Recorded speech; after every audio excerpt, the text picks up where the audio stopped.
Olá, gente, boa noite, Brasil. Hoje é quinta-feira, o sexto encontro do nosso Jogando Conversa Dentro. Hoje eu estou fazendo em outro ambiente e eu não sei se a gente vai conseguir terminar, porque aqui na roça a gente está tendo muito problema com luz e com internet. Então pode ser que caia no meio do trajeto aqui, mas enquanto não cai, vamos lá. E hoje eu trouxe esse tema que é um tema que eu gosto muito, que é a questão do livre-arbítrio.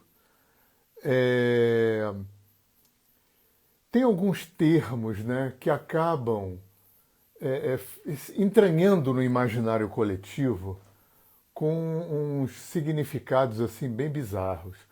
Tem um termo que eu, antes de falar de livre-arbítrio, eu vou falar de um termo também que ganha um significado bizarro, que é karma. Muitas vezes conceitos que vêm de culturas antigas, quando entram em outra cultura, ou ganham outros significados ou se deturpa o significado. Repara uma coisa, as pessoas falam assim, poxa, a pessoa teve um câncer, que karma, hein? Nossa, perdeu um filho, que karma, hein? Mas ninguém fala, pô, a pessoa ganhou na Mega Sena sozinho, pô, que karma, hein? Então karma virou sinônimo de azar, de coisa ruim.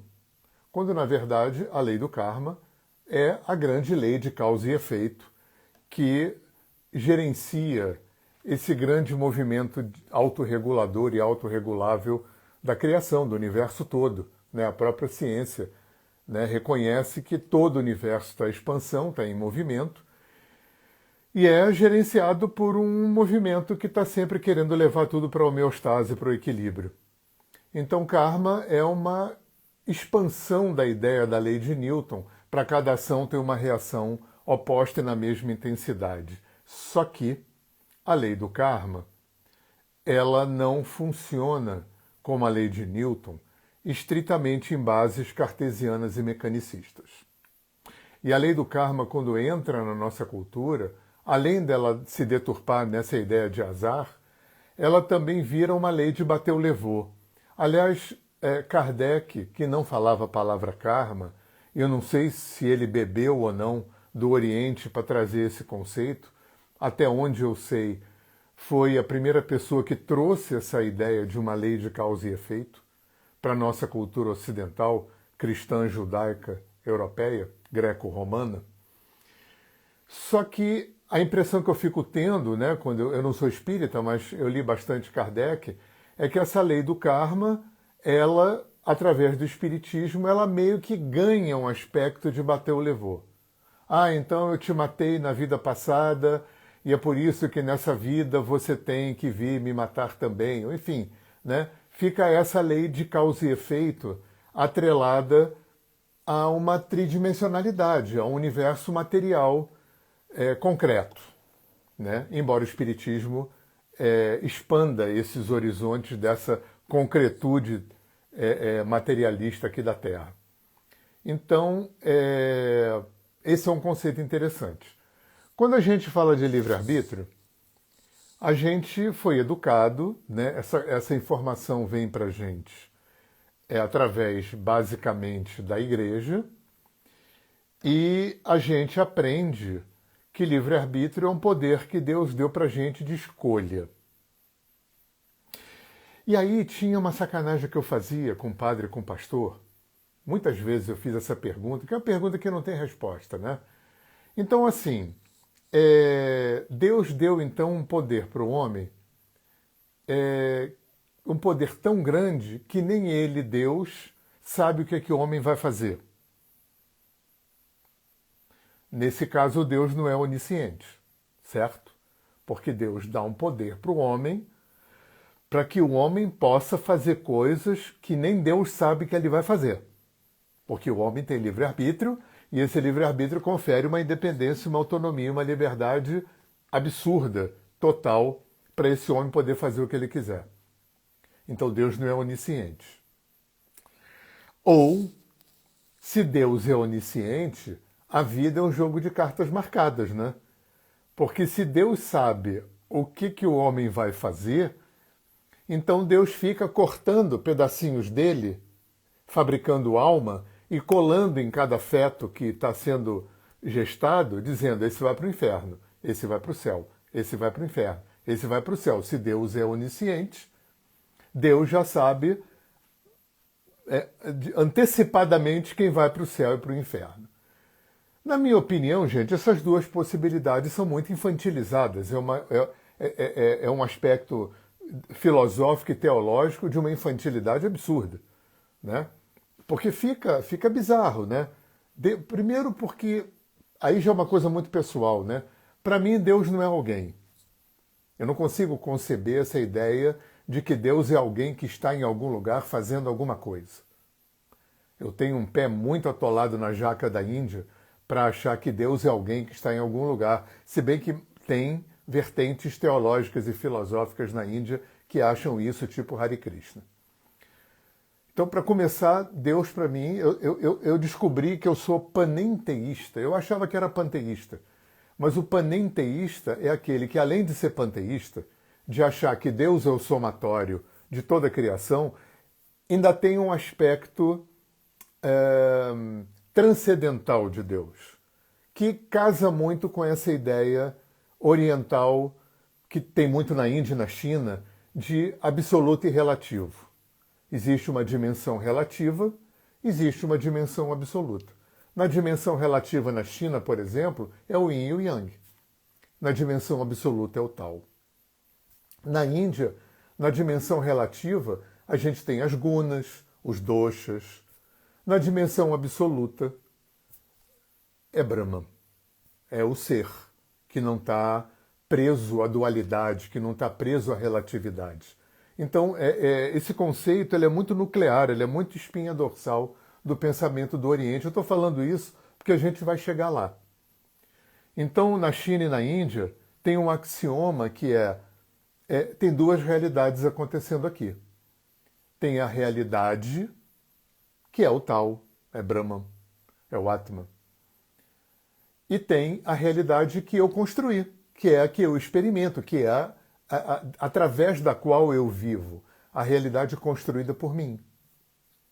É o ponto de vista sobre a vida, é o meu olhar para a vida, para mim, para o outro, né? É esse construto de realidade que eu construo a partir de uma série de influências, de heranças que eu trago em mim, né? Eu aqui, Hernani, no presente, nesse momento agora, eu sou um produto parcial e temporário, porque eu estou em mutação, e vocês também, né? De tudo que eu vivi nessa vida, de todas as minhas vidas passadas, de todas as vidas passadas e presentes dos meus ancestrais, e de toda a interação que eu faço com o inconsciente coletivo, com o campo mórfico planetário e com a mente universal.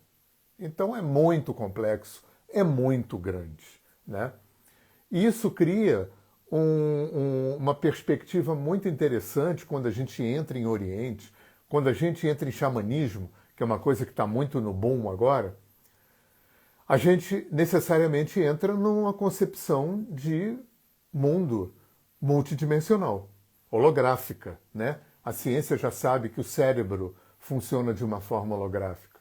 A física quântica sabe que o universo acontece de uma forma holográfica. E holográfico significa que, mais uma vez, atestando o Oriente, que a relatividade ela é parcial, ela está presa a espaço e tempo, o absoluto não. Então, uma das características da relatividade é ela se apresentar numa estrutura plural de realidades. As coisas são e não são ao mesmo tempo. A ciência, né, já reconhece a possibilidade de terem muito mais do que 4 dimensões, as 3 de espaço e uma de tempo. Muito mais. E é inconcebível para a nossa mente cartesiana, mecanicista, racional, né, a ideia de ter mais dimensões além das 4. Como é que é isso? A gente não consegue nem entender. Mas isso já não é mais misticismo, isso já é ciência. Eu não tenho problema nenhum. Eu estou fazendo essa divisão porque eu não me sinto refém da ciência. Eu não sou daquelas pessoas que acham que só é verdadeiro e certo aquilo que vem da ciência e aprovado em laboratório, né? Caguei para isso. Eu não estou sob a ditadura dessa ciência europeia. Eu respeito a ciência, acho fundamental, acho que ela avançou em termos de história da humanidade, no que diz respeito à biologia, química e física.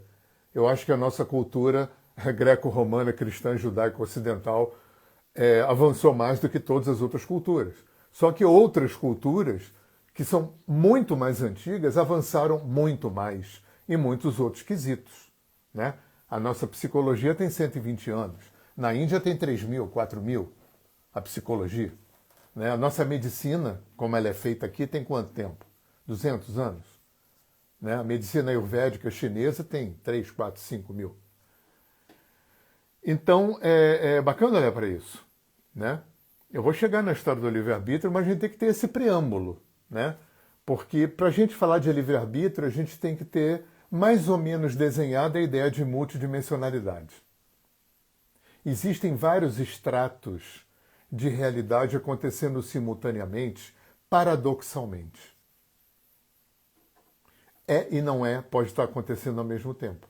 Aliás, está acontecendo. Quer ver? No nível bem terra a terra, bem aqui da gente.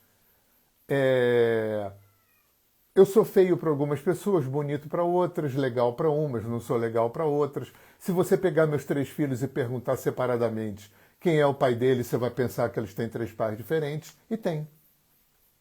E tem 3 pais diferentes. Eles construíram, cada um construiu um pai. Porque uma das características desse extrato relativo de realidade que a gente está imerso na dualidade, uma das características é que a realidade que eu vivo é construída por mim.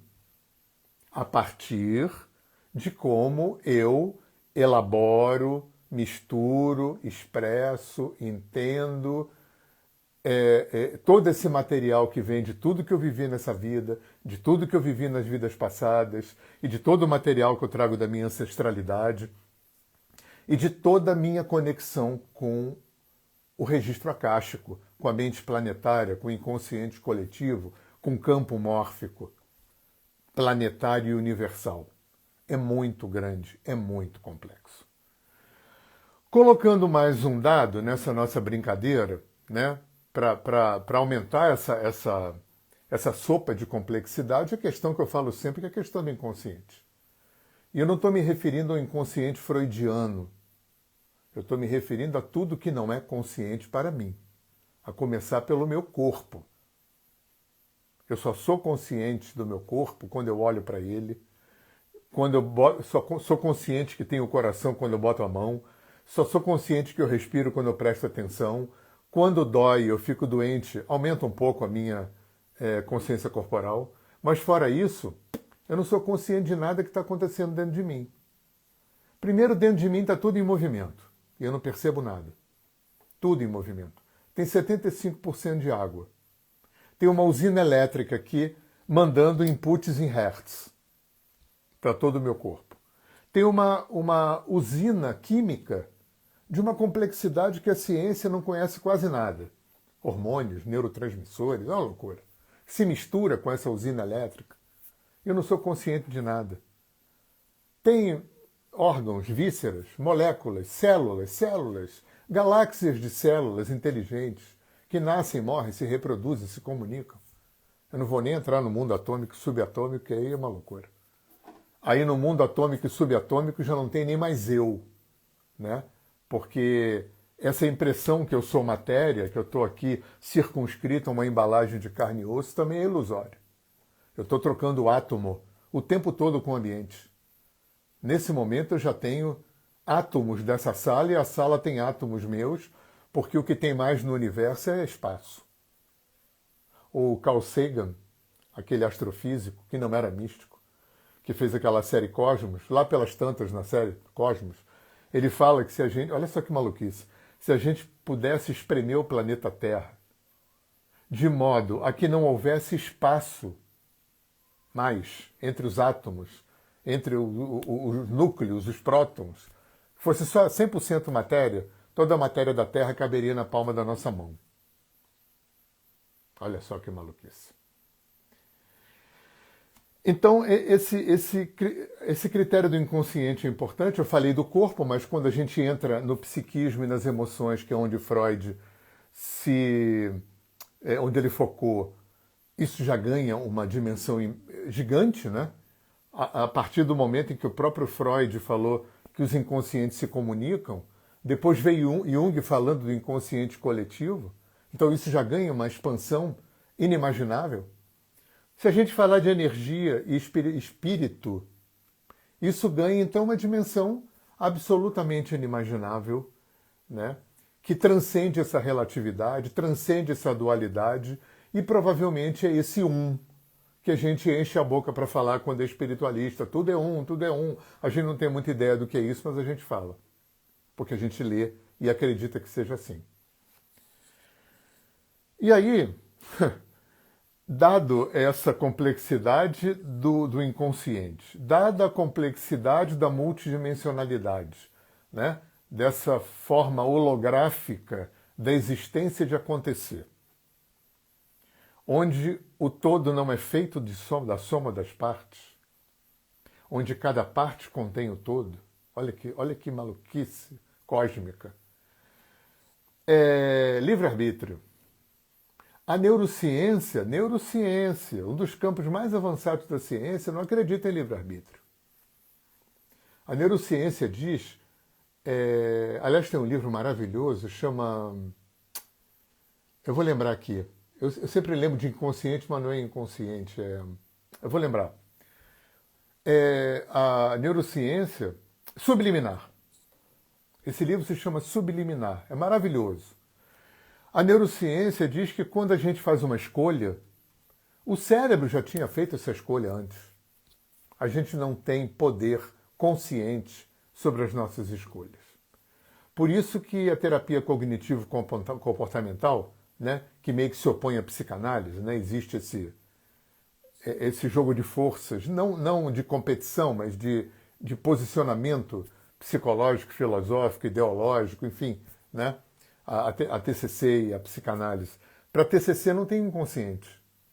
Tanto que a TCC cola com a neurociência, né? A psicanálise não cola tanto com a neurociência, porque a psicanálise considera inconsciente, enfim, né? Mas esse dado é interessante, né? Não existe livre-arbítrio para a neurociência. Uma coisa que me chamou a atenção, quando eu pensava mais sobre isso, né? Elaborava mais essa questão, fazia masturbação mental, né? Porque na verdade a gente não sabe nada, né? A gente fica só com os nossos achismos temporários, fazendo com que o nosso cérebro faça ginástica cerebral. Isso já é muito bom. Eu me lembro de um programa da National Geographic, ou da Discovery, que não tinha nada a ver com neurociência, mas era uma coisa de aranha, de teia, na Amazônia, eu acho que era, ou na África, e tinha uma teia gigante que era a maior teia do mundo. E lá pelas tantas, um nativo, eu não me lembro onde era, puxa uma ponta da teia, sacode assim e fala assim, a teia mexe inteira, né? Eu não sei por que ele falou isso, mas naquele momento essa ficha caiu. Falei, caramba, isso provavelmente que os nativos falam, porque eu ouvi índio falar muito isso, da teia, né? Que a vida é um tecido, né? Que a vida é uma teia, que a gente fica entretecido, né? Na teia da vida, na teia do universo, da criação. Então,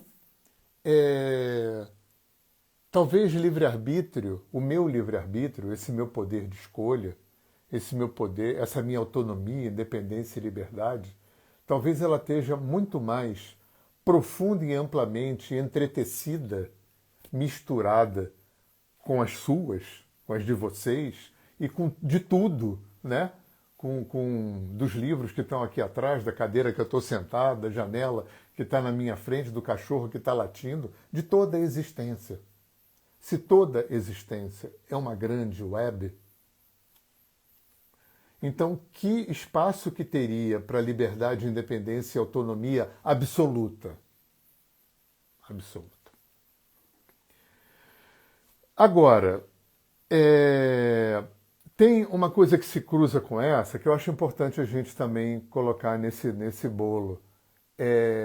Porque quando eu falo isso nos cursos, eventualmente eu escuto, então não é para ter opinião sobre nada, então não é para fazer nada, então é para sentar e esperar cair do céu. Se a gente está falando de multidimensionalidade, se a gente está falando que a vida são infinitos, eu vou falar aqui de uns poucos, estratos concomitantes, muitas vezes paradoxais, de realidade. Nesse extrato concreto, material, tridimensional, que a gente acessa com os 5 sentidos e elabora com a mente, claro que eu escolho. Claro que eu tenho poder de escolha.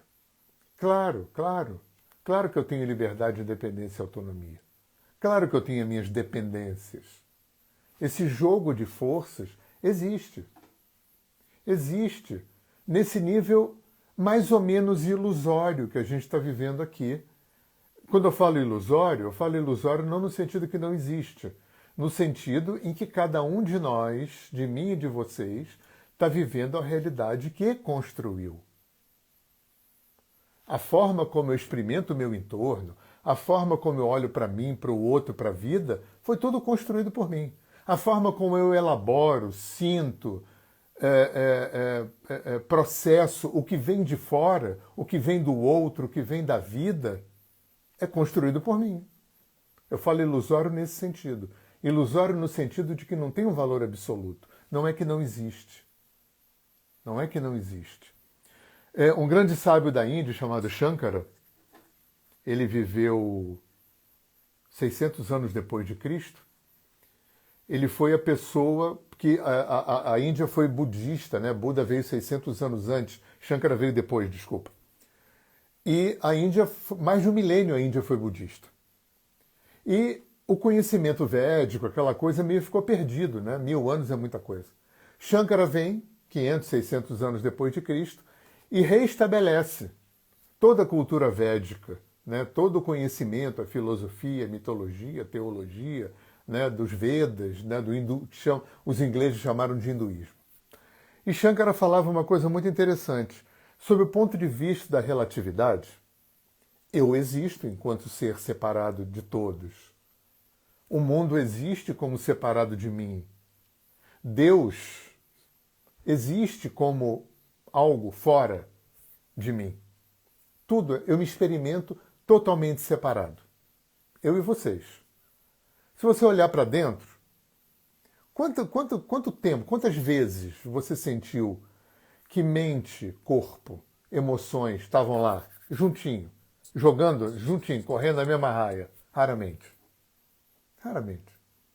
Eu tinha um professor que dizia que um dos problemas da gente é que a mente, né, os pensamentos vão de avião e as emoções vão de bicicleta. Existe esse descompasso enorme, né, entre pensar e sentir, entre corpo e mente, né, um descompasso de velocidade. E nesse sentido, eu estou completamente cindido internamente.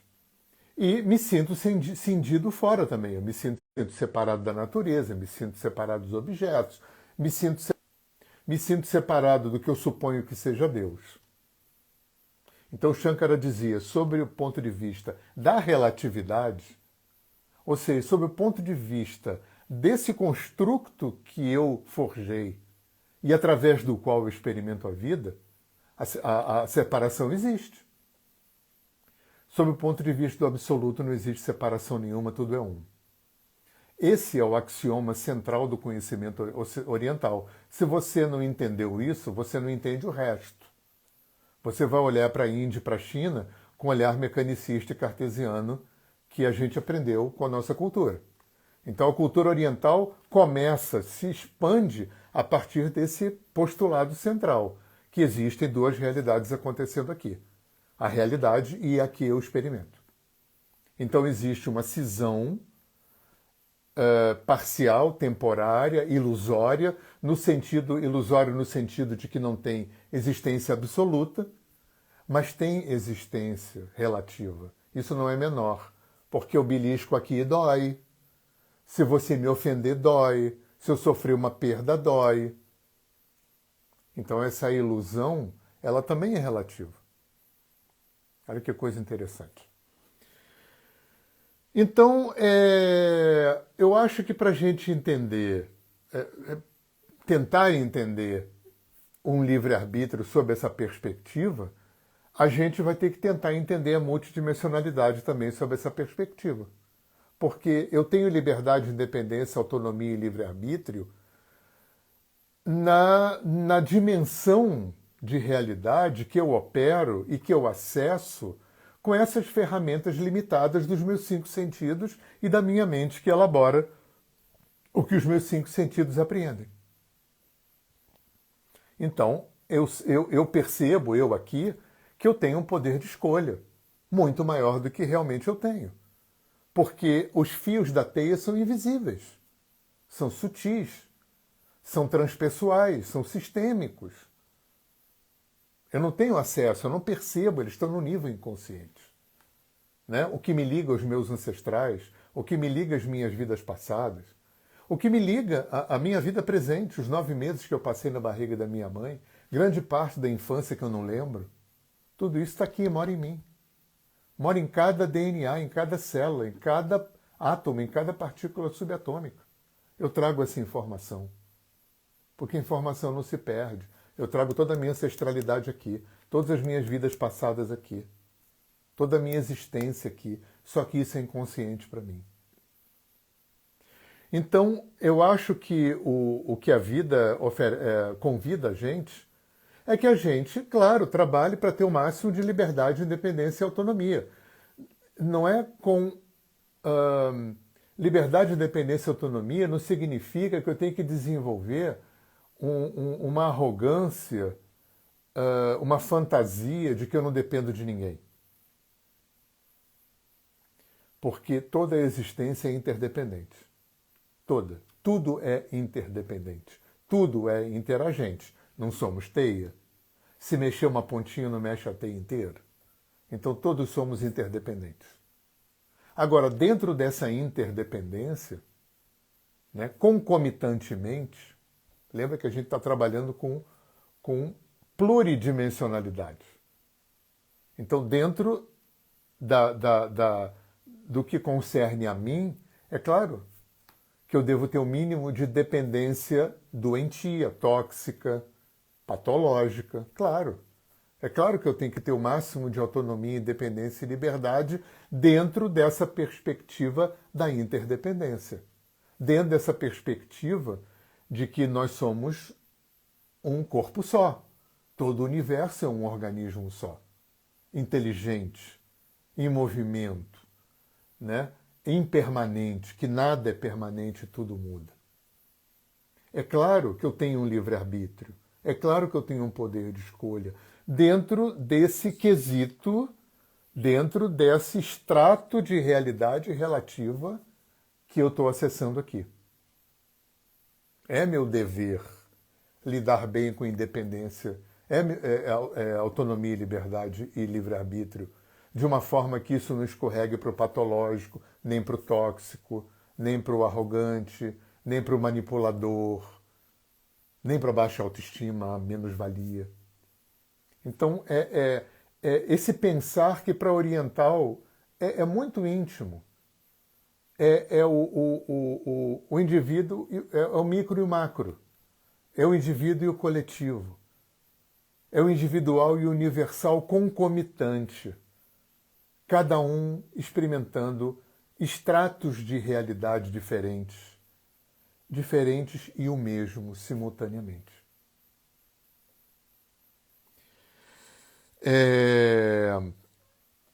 Então, a gente aceita e entende quando a neurociência diz que não existe livre-arbítrio real. Quando eu faço escolhas, o meu cérebro já tinha feito antes. Aí entra um outro dado que eu acho legal também. O único senão que eu tenho com a neurociência, né, na minha arrogância, porque eu conheço de neurociência vamos dizer assim, o medíocremente superficial de quem leu meia dúzia de livros, né? E não é especialista nem cientista, mas o que eu discordo da neurociência é essa perspectiva que é natural da ciência ocidental materialista, de que o cérebro produz o pensamento, o cérebro produz o consciente e o inconsciente. E para mim isso é como você achar que o aparelho de rádio é que cria o programa de rádio, que o aparelho de televisão é que cria o programa de televisão. A psicanálise não acredita nisso. O pensamento é produzido por uma complexidade de origens. E o cérebro é um bom retransmissor, o melhor que já fizeram, e dificilmente farão melhor, de uma complexidade inimaginável que se conhece ainda bastante pouco, né? A única questão é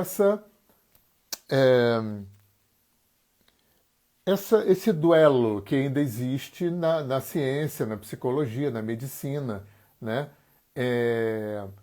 Em que medida que o psiquismo produz as doenças ou as doenças produzem os males psíquicos? Até onde uma questão física é produzida por questões psicoemocionais? Qual é a fronteira até onde questões físicas produzem questões psicoemocionais? Eu acho que as duas coisas acontecem, embora eu tenha uma tendência de privilegiar mais o psicossomático. Eu tenho uma tendência a, em princípio, né, no meu leiguismo científico, achar que, se não tudo, quase tudo que acontece no mundo físico tem a sua origem no mundo psicoemocional, energético, barra espiritual, barra sutil e por aí vai. Né? Porque até chegar numa dimensão mais física, mais densa, coisas vão acontecendo em dimensões sutis que a gente não entende, não conhece, né? Lembra Freud falando de que os inconscientes se comunicam? Jung falando de inconsciente coletivo? Se a gente for para a Índia, para a China, para a Índia, para a África, então aí brincou, né? Eu não estou nem chegando aí, porque ainda é, para nós ocidentais, eu tenho falado muito nisso, talvez o grande dificultador do Ocidente aceitar o conhecimento dos povos ancestrais e de reconhecer a seriedade, a verdade, a profundidade e amplitude com a mesma seriedade que considera a ciência ocidental. O grande desafiador desse fato é o fato de que a grande maioria, quase a totalidade do conhecimento que foi descoberto, sistematizado, pesquisado, experimentado, estudado nessas culturas antigas, vieram dentro de uma embalagem religiosa. E isso, para uma cultura como a nossa, que se pauta, que se constrói nesse binômio ciência e igreja, é complicado. Quando você olha, né? Foi complicado para os ingleses chegando na Austrália, na África, na China, na Índia, né? E olhando para aquela cultura milenar, mas que eram homens escuros, né? Que tinham uma vida que muitas vezes não condizia com a rigidez cristã, moral, de costumes. E aquele povo todo foi olhado como primitivo, desprezível e atrasado por essas culturas brancas, cristãs, europeias, e a ciência se constrói muito em cima dessa arrogância de um homem branco que vem, que descobriu a pólvora, né? Que vem trazer a verdade, ou certo, ou, né? Porque aqueles povos todos ficaram 5.000 anos nadando na superstição. E é lindo quando você vê um cara, eu não me lembro se foi o Heisenberg ou o Niels Bohr, um desses pais da física quântica, ou Schrödinger. Esses caras faziam yoga. O Heisenberg foi para a Índia. O Niels Bohr estudava os Vedas. E um desses caras fala, isso está num livro do Capra, onde ele fala que eles, linha de ponta da ciência que estava inventando, descobrindo a física quântica, a gente já desconfiava que aquilo que a gente estava descobrindo já tinha sido descoberto por esses povos antigos. Tanto que o tal da física, né? Capra escreve o tal da física dentro dessa perspectiva de fazer uma ponte entre budismo, hinduísmo, China e a mecânica quântica, a física quântica. E, mais uma vez, repetindo, o grande desafiador, o grande dificultador para a nossa cultura é que esse conhecimento vem quase todo dentro de uma embalagem religiosa, mística, esotérica, e isso para uma cultura que é parte católica, cristã, e parte científica é um dificultador enorme. Então, os anos 70 foram muito importantes, 60, 70, que é quando abre a brecha, né? E o Oriente entra no Ocidente. Mais para frente, né, isso que a gente chama de xamanismo está entrando, os índios estão voltando, né? Está tendo um resgate desses povos nativos das Américas, da Austrália, do Havaí, né, do leste europeu. Então isso tudo está servindo, né, para fazer uma grande sopa. Porque muitas das coisas que quem entende um pouco de Índia, China e xamanismo, quando a gente acompanha astronomia, né, física, essas coisas, e você começa a ver os caras repetindo conceitos de uma outra forma, né, dentro de um outro paradigma, dentro de uma outra linguagem. Né, realmente a nossa cultura avançou na física, na química e na biologia muito mais que as outras culturas. Então, em algum momento, né, é muito interessante também, se você entende um pouco de psicologia e psicanálise, você vê que muitas das coisas que Freud trouxe, que Jung trouxe, que Reich trouxe, já eram conhecidas dos povos antigos. Inconsciente, inconsciente coletivo, libido, orgon, né, essa relação que o Reich descobriu entre corpo, músculo e emoções, né, tudo isso o oriental já estava careca de conhecer. Eu, pessoalmente, eu falo muito isso nos meus cursos, e eu acho lindo que homens da ciência tenham vindo retraduzir. É claro que os nossos homens da ciência descobriram coisas que não foram descobertas antes. Claro, a vida continua, sempre se descobre, obviamente, mas releu muita coisa, reescreveu muita coisa, readaptou muita coisa. E não foi só homens da ciência. Kardec, por exemplo, que eu comecei falando dele, que pretendia que aquilo fosse uma ciência, né? Um cara que foi na contramão da igreja e da ciência, assim como Freud. E Kardec, quando traz a questão da vida depois da morte, da reencarnação, da lei do karma, que ele não usava esse nome, mas a lei de causa e efeito, a mediunidade, a comunicação com os mortos, tudo isso esses povos milenários estavam carecas de conhecer. E até onde o pouco que eu sei, né, Jung ainda bebeu bastante do Oriente, do esoterismo europeu, embora ele seja erradamente, equivocadamente confundido, né, acusado de ser místico. Ele não era místico. E quem leu a autobiografia dele, Memórias, Sonhos e Reflexões, entende isso, porque ele coloca de uma forma muito clara a forma como ele recebeu esse misticismo, como ele processou e como ele operou dentro da psicologia analítica, nada místico.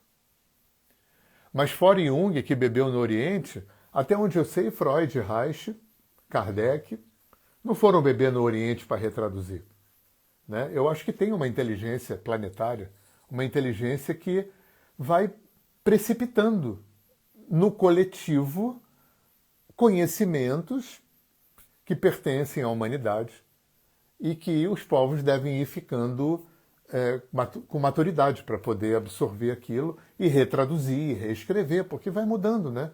Vai mudando a característica histórica, antropológica, sociológica, psicológica, né? E as coisas vão caminhando. Então, todo esse papo para falar de livre-arbítrio, liberdade, autonomia e independência, né? Para que a gente olhe para as nossas dependências com humildade e com coragem. A que as dependências estão servindo? Essa é uma pergunta boa, né? Vocês sabem que eu gosto de perguntas. Eu tenho um cardápio de perguntas que eu ofereço no curso que eu chamo de perguntas bússola, são perguntas que me ajudam a aferir a mim na vida, né? Então essa é uma. Quais são as dependências que eu sustento, que eu mantenho? A que elas servem? A que servem as minhas dependências? Como é que eu tenho operado na minha liberdade, independência e autonomia, dentro dessa natureza humana, tridimensional, concreta? Como é que eu tenho instrumentalizado isso, né? A qualidade das minhas escolhas, na medida em que a minha vida é fruto dessas escolhas. E, repetindo mais uma vez, o grande desafiador para a gente vai ser que a maior parte dos ingredientes das nossas escolhas operam, acontecem num ambiente que tio Freud chamou de inconsciente. Gente, vai fazer o curso comigo lá no Carnaval? Vamos aprender a instrumentalizar, operacionalizar, desenvolver, potencializar esse canal intuitivo, sensitivo, extrasensorial, que ficou ou perdido, sumido, subutilizado, ou ficou sendo utilizado só no mundo espírita. Hoje a gente já pode operacionalizar, aprender, estudar, desenvolver, educar o canal intuitivo, sensitivo, para usar na vida, para operar melhor a nossa sensibilidade, para operar melhor o acesso interno às nossas emoções e ao nosso psiquismo. Para quem é terapeuta, para potencializar o seu trabalho terapêutico. Para quem é espírita, umbandista, para turbinar o seu processo mediúnico. Serve para tudo. E o alinhamento energético, ali eu encontrei um caldo de cultura maravilhoso para a gente poder operacionalizar esse canal sensitivo sem ser necessariamente dentro de um ambiente religioso, místico e esotérico. E depois até poder levar para esse ambiente, problema nenhum. Mas alinhamento energético, antes de mais nada, é terapia. Eu estou dando um curso no Carnaval. É o único curso residente que eu dou, curso imersivo residente. É muito bom ficar 10 dias morando junto naquele paraíso. Eu tenho passado vídeos aqui no meu Reels, no meu Story, no Facebook, sobre o Monte Carunal, o Espaço Palmares, onde eu dou o curso de alinhamento energético há 12 anos. Eu ensino essa terapia há 20 anos por todo o Brasil. Vem comigo. Descontos fantásticos, descontos progressivos. A gente está na pré-venda com desconto de R$ 1.500, tá? Instalações de primeiro mundo, comida maravilhosa. Tem uma chefe de cozinha, tem um dia que é árabe, comida árabe, um dia que é comida indiana, um dia que é comida italiana. É sensacional. Sensacional. Uma casa no alto da montanha, dentro da floresta. Um salão de trabalho gigante com 360 de janelão dando para um vale. É muito legal, gente, muito legal. E modéstia à parte, um curso maravilhoso, surpreendente. Tanto para você que quer se tornar terapeuta, quanto para você que já é terapeuta, quanto para você que não tem interesse em ser terapeuta. Muita gente faz o curso para passar pelos 10 dias de processo terapêutico dentro do curso. Você ainda sai aprendendo uma técnica para trabalhar em você, na sua família, nos seus amigos. Tá bom? Dá uma olhadinha aqui na bio, clica na bio, você vai entrar num grupo de WhatsApp, onde está sendo alimentado o tempo todo com as informações. Eu também estou à disposição, os meus inbox, meu e-mail, WhatsApp, vocês podem entrar em contato comigo a hora que vocês quiserem para ter informação, tá bom? Os meus e-books, 3 e-books, distribuídos gratuitamente, é só você entrar em contato comigo que eu mando os e-books para você. Beleza? Então, obrigado, gente, por mais esse Jogando Conversa Dentro. Semana que vem tem mais, quinta-feira, às 20 horas, tá bom? E vai estar gravado o vídeo no meu canal de vídeos no YouTube e vai ter o podcast desse vídeo no meu canal de podcast no Spotify. Ok? Um beijo para vocês.